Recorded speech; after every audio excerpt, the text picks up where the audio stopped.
ভারতের পশ্চিমবঙ্গে বিজেপির সরকার গঠনের পর থেকেই যে অবৈধ অভিবাসীদের মানে আটক করা এবং তাদেরকে ধরে সীমান্তের পাড়ে ঠেলে দেওয়া, বাংলাদেশের মধ্যে ঠেলে দেওয়ার যে চেষ্টা গত বেশ কয়েকদিন যাবতীয় অব্যাহতভাবে চলছে।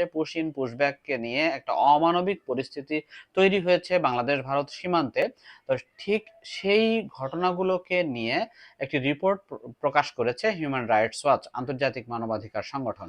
তো এই সংগঠনটি এই বিষয়গুলোকে সামনে এনে তারা প্রতিবেদনে বলেছে যে এইচআরডব্লিউ মনে করে যে যথাযথ আইনি প্রক্রিয়া ছাড়া কাউকে আটক করা, বহিষ্কার করাটা মৌলিক মানবাধিকারের লঙ্ঘন।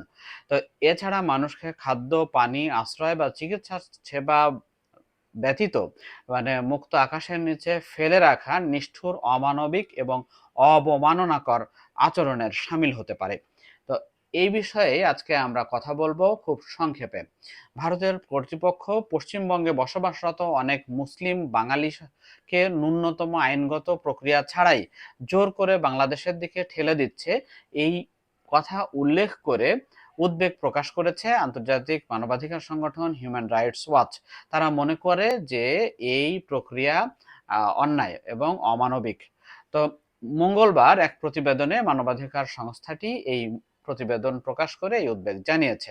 তো হিউম্যান রাইটস ওয়াচের এশিয়া অঞ্চলের উপপরিচালক মীনাক্ষী গাঙ্গুলি তিনি বলেছেন যে ভারতীয় কর্তৃপক্ষ অর্থাৎ ভারত সরকার এই পরিবারগুলোর প্রতি নির্মম আচরণ করে বাংলাদেশে ঠেলে দিচ্ছে বা ঠেলে দেওয়ার চেষ্টা করছে, সীমান্তে আটকে রাখছে এবং খোলা আকাশের নিচে তাদেরকে অমানবিক, মানবেতর জীবনযাপন করতে বাধ্য করা হচ্ছে। আমরা কয়েকদিন আগে একটা খবরে দেখেছি যে নোম্যান্স ল্যান্ডে মুষলধারে বৃষ্টির ভিতরে ভিজছে একটা পরিবার। পরে জানা গেছে যে এই নোম্যান্স ল্যান্ডে ঠেলে দেওয়া ইয়েগুলো হচ্ছে মানুষগুলোর মধ্যে নারী আছে, শিশু আছে, প্রসূতি মা আছে, 70 বছরের বৃদ্ধ আছে। এবং তারা সাক্ষাৎকারে ইয়েকে জানিয়েছেন যে 4 বার পশ্চিমবঙ্গের নির্বাচনে ভোট দিয়েছেন এমন বৃদ্ধ ব্যক্তিও এই পুশিন চেষ্টার তালিকায় রয়েছে। তো এই মীনাক্ষী গাঙ্গুলি তাদের মৌলিক মানবাধিকারকে উপেক্ষা করা হচ্ছে এই উল্লেখ করে ভারত সরকারকে অবৈধভাবে এই বহিষ্কার বন্ধ করার আহ্বান জানিয়েছেন এবং যথাযথ আইনি সুরক্ষা নিশ্চিত করতে এবং নাগরিকত্ব যাচাইয়ের মাধ্যমে বাংলাদেশ কর্তৃপক্ষের সাথে, বাংলাদেশ সরকারের সাথে সমন্বয় করে আইনি প্রক্রিয়া অনুসরণ করে তাদের এই উদ্বেগজনক পরিস্থিতি থেকে নিষ্কৃতি দেওয়ার আহ্বান জানিয়েছেন। তো তিনি এই প্রতিবেদনে বিজিবির একটা কমেন্ট উল্লেখ করা হয়েছে এবং সেখানে বলা হয়েছে যে বিজিবি জানিয়েছে, অর্থাৎ বর্ডার গার্ড বাংলাদেশের তরফ থেকে জানানো হয়েছে যে ভারতীয় কর্তৃপক্ষ 1 জুন থেকে 15-16 দিনে অন্তত 21টি পুশিনের চেষ্টা করেছে, যেটা বিজিবি প্রতিহত করেছে। এবং এই 21টি পুশিন চেষ্টায় অন্তত 200 লোককে বাংলাদেশে ঠেলে দেওয়ার চেষ্টা করা হয়েছে, এমনটি জানাচ্ছে বিজিবির বরাদ্দে মানবাধিকার সংগঠন এইচআরডব্লিউ অর্থাৎ হিউম্যান রাইটস ওয়াচ। তো এর আগে পশ্চিমবঙ্গের যে মুখ্যমন্ত্রী তিনি জানিয়েছিলেন যে মার্চের নির্বাচনে তার দল জেতার পর সরকারের ডিটেক্ট, ডিলিট এবং ডিপোর্ট এই নীতির আওতায় শত শত বাংলাদেশিকে আটক করা হয়েছে এবং প্রায় 5,000 মানুষকে ফিরে যেতে বাধ্য করা হয়েছে। তো হিউম্যান রাইটস ওয়াচ যেটা বলছে যে তারা 9 জন প্রত্যক্ষদর্শীর সঙ্গে কথা বলেছেন। তারা জানিয়েছেন যে বিএসএফ এর সদস্যরা রাতের অন্ধকারে কাঁটাতারের বেড়া ভেদ করে তাদেরকে বাংলাদেশের দিকে জোর করে ঠেলে দেয় এবং অনেক ক্ষেত্রে বিজিবি যদি টের পেয়ে বাধা দেয় তো সীমান্ত রক্ষীরা সেই মানুষদের আবার ফিরিয়ে নেয়। তবে বেশিরভাগ ক্ষেত্রেই তাদেরকে বাংলাদেশের দিকে ঠেলে দেওয়া হচ্ছে। এবং আমি কয়েকদিন আগে দ্য হিন্দু পত্রিকায় আরেকটা মানবাধিকার, পশ্চিমবঙ্গ ভিত্তিক একটি মানবাধিকার সংগঠন, তাদের রিপোর্টে বলা হয়েছে যে গান পয়েন্টেড রেখে অর্থাৎ মাথায় বন্দুক রেখে তাদেরকে বাংলাদেশের দিকে আসতে বাধ্য করা হয়। প্রাণের ভয়ে বা মৃত্যু ভয়ে তারা বাংলাদেশে আসতে বাধ্য হয় বা বাংলাদেশের দিকে আসে।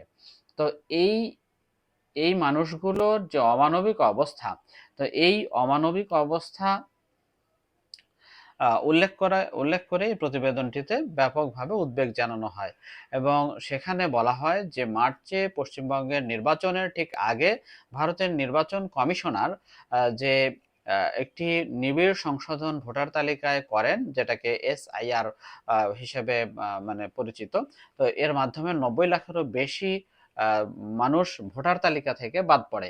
তো এই ভোটার তালিকার অধিকাংশই মুসলিম এবং এই ভোটার তালিকায় বাদ পড়ার পরে এই আহ, মানে উদ্বেগজনক এই পদক্ষেপ নেয় পশ্চিমবঙ্গের বিজেপি সরকার। 2019 সালে ভারতের আসাম রাজ্যে নাগরিকত্ব যাচাইয়ের একটা ত্রুটিপূর্ণ ও বৈষম্যমূলক প্রক্রিয়ার কারণে 19 লাখেরও বেশি মানুষ রাষ্ট্রহীন অবস্থার মধ্যে পড়ে যান। এরপরে হাজার হাজার বাংলা ভাষাভাষী মানুষকে আটক কেন্দ্রে রাখা হয় এবং তাদেরকে অবৈধভাবে বহিষ্কার করা হয়, বাংলাদেশে ঠেলে দেওয়া হয়। আপনারা কয়েকদিন আগে হিমন্ত শর্মার একটা বক্তব্য, সেটি যদিও দ্বিপাক্ষিক সম্পর্কের ক্ষেত্রে বেশ মানে উত্তপ্ত পরিস্থিতি তৈরি করেছিল। হিমন্ত শর্মার বক্তব্যে আপনারা মানে এটি পাবেন যে তারা প্রতি রাতে কতজনকে বাংলাদেশের দিকে ঠেলে দিয়েছে। তো এই হিমন্ত শর্মার যে বাংলা ভাষাভাষী মুসলিমদের অবৈধ অনুপ্রবেশকারী আখ্যা দিয়ে যে সীমান্তের কাছাকাছি একটা সুবিধাজনক জায়গায় নিয়ে যায় এবং সেখান থেকে সীমান্ত পার করে দেয়, সেখানে এমন পরিবেশ তৈরি হয়েছে যে কিছু কথিত বাংলাদেশি নিজেরাই ফিরে যেতে শুরু করেছে, অর্থাৎ তাদেরকে ফিরে যেতে বাধ্য করা হয়েছে। এই বক্তব্যটা হিমন্ত শর্মা তিনি প্রকাশ্যেই পাবলিক জনসমক্ষে এই কথাগুলো বলেছিলেন।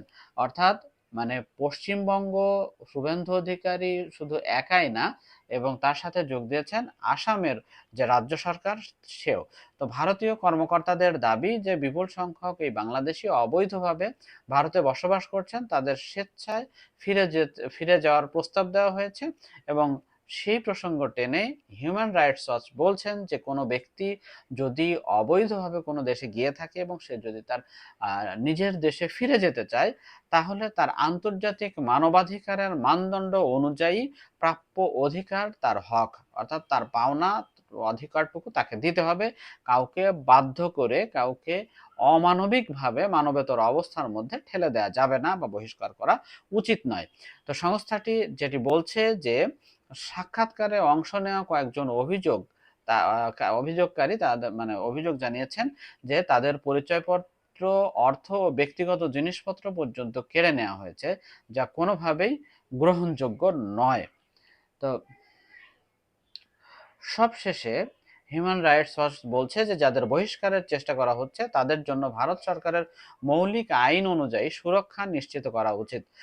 এর মধ্যে বহিষ্কারের কারণ সম্পর্কে পূর্ণ তথ্য জানার সুযোগ, আইনজীবীর সহায়তা পাওয়ার অধিকার এবং বহিষ্কারের সিদ্ধান্তের বিরুদ্ধে আপিল করার সুযোগ থাকতে হবে। অর্থাৎ সে যেন তার প্রাপ্য অধিকারটুকু থেকে বঞ্চিত না হয়, কোনো অন্যায় বা নিপীড়নের শিকার না হয়। তো এই সংস্থাটির মতে যে এই আটক বা বহিষ্কার করাটা মৌলিক মানবাধিকারের লঙ্ঘন। সংস্থাটি যেটা বলছে যে শিশুদের এই বহিষ্কার করা, সীমান্তে আটক রাখা জাতিসংঘের যে শিশু অধিকার সনদ, সেটিরও সুস্পষ্ট লঙ্ঘন। তো এই সনদ অনুযায়ী যে রাষ্ট্রগুলো শিশুদের জাতীয়তার সুরক্ষা দিতে বাধ্য এবং সনদটি অন্যায়ভাবে শিশুদের স্বাধীনতা কেড়ে নেওয়া নিষিদ্ধ করে।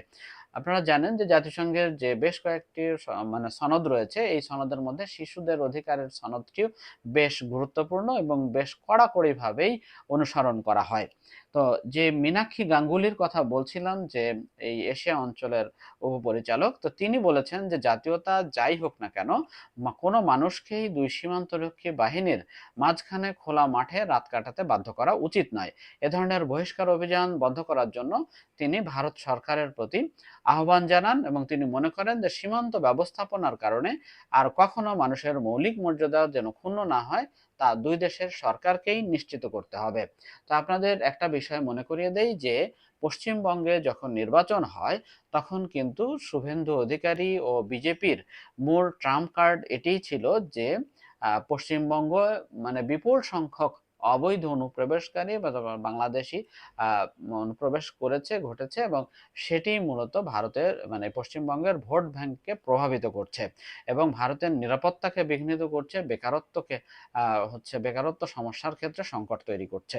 তো এই যে অবৈধ অনুপ্রবেশকারী, এই ট্রাম্প কার্ডই বলা হচ্ছে যে ভারতের পশ্চিমবঙ্গে বিজেপি সরকারের উত্থানের প্রধান কারণ, বা এই নির্বাচনে যে ভূমিধস বিজয় তার নেপথ্যে কারণ এই অবৈধ অনুপ্রবেশকারী ইস্যুটি।